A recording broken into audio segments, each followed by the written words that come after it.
think that was the difference with the 60s, is that people didn't care to explain themselves. People, you know, if people didn't get it, they weren't invited. The last chance you had to shock people, just by the way you looked, just by the way you were, you know. You didn't even have to think about it or work at it at all. You could just walk down the street and people would go, oh my God, you know. That was fun. Marty just came up and asked, hey, do you want to start a band? To a total stranger. I said, well, sure, why not? It seemed to be the thing to do at the time. Here, music is blaring forth from the open windows of an apartment on the corner of Haight and Ashbury, while in the street below, a crowd of hippies celebrates the sunny day.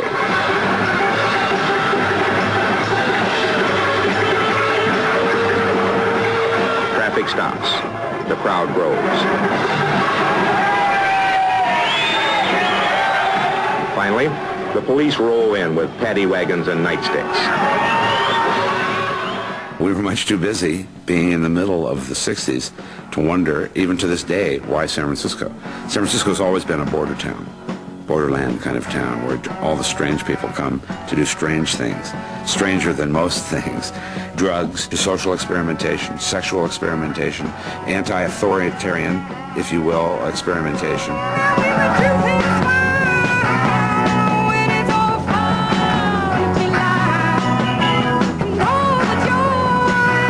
It was anti-establishment. It was the first openly anti-establishment musical scene. But it really was no audience, you know, to speak of. I mean, there was no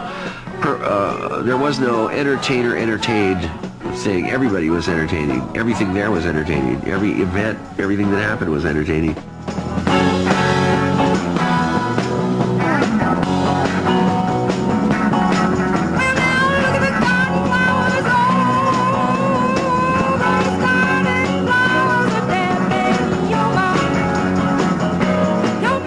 Experience was rather communal in the sense that Santana, the Grateful Dead, the Brother in the Holding Company. We would play many gigs together, benefits, strange gatherings of, they called the tribes, for lack of a better word. It was very pagan, a celebration of human events, celebration of humanity around you, enjoying the people that you were with to the nth degree, enjoying the herbs and vegetables that God gave to us. I'm out of drugs. I don't have any on me. I have some across the room.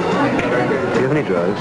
Excuse us, do you have any drugs? We were just another signal that things are changing. Basic institutions are crumbling about you, and it's chaos.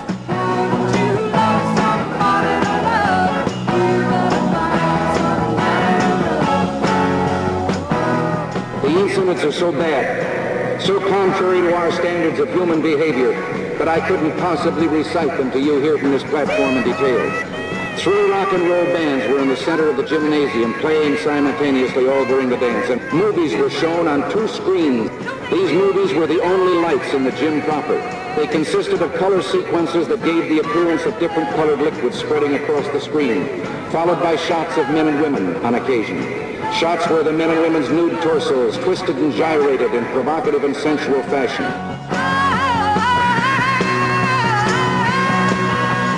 So music was like the Pied Piper that led kids off the asphalt and out of the suburbs and into some other kind of reality. So we began creating free stores where the goods were free and the rolls were free. Free food, crash pads, free medical clinics. Are you a musician looking for a band? Doing what? Being able to bass guitar, lead guitar, drums, anything. We got several things. Do they need a singer? No, I don't think anybody needs a singer. And by some fluke of an accident, I discovered I had this incredibly loud voice. So I started singing blues because that was always what I liked. And, you know, I got in a bluegrass band, played, you know, hillbilly music for free beer. Found yourself a good girl, one who would love you and give you the world.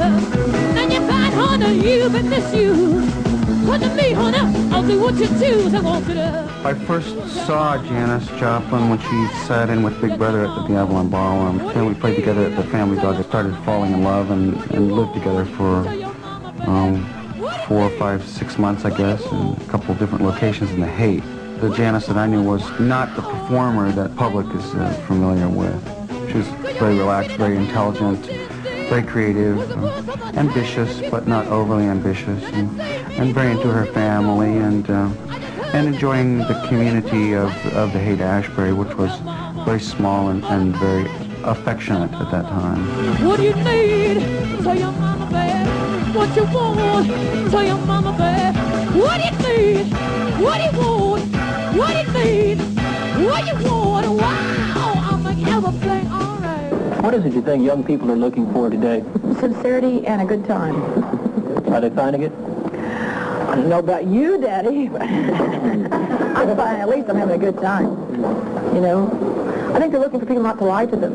The kids today aren't just going to accept what's laid down for them by the older generation. All they want you to do, they want you to grow up, get an education, raise children, and die. There's a whole sense of freedom in San Francisco right now. When you have a city that's free and the youth are free, they're going to go in every direction they can. Peace in America, peace in Vietnam,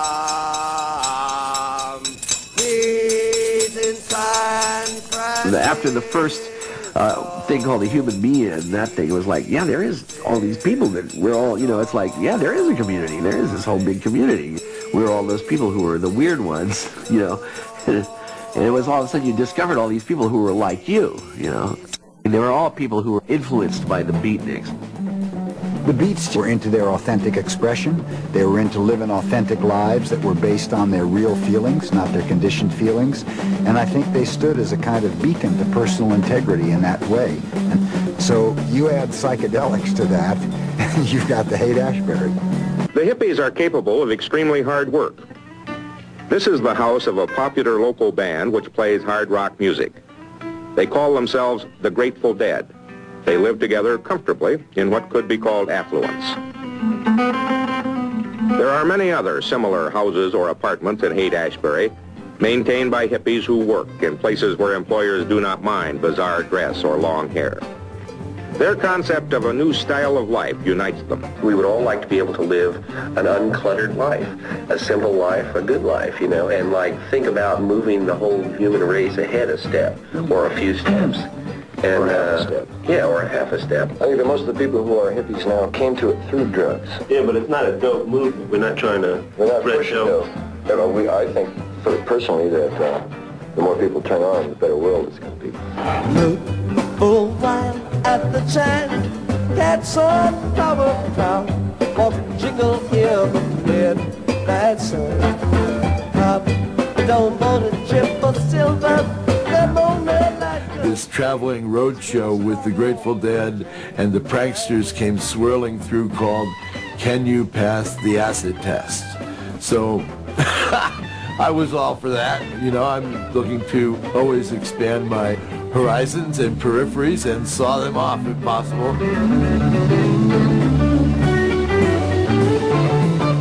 Acid became a big part of the thing while it was still legal. And as soon as they saw that people were having fun, they, of course, made it illegal. Common hallucinogenic experiences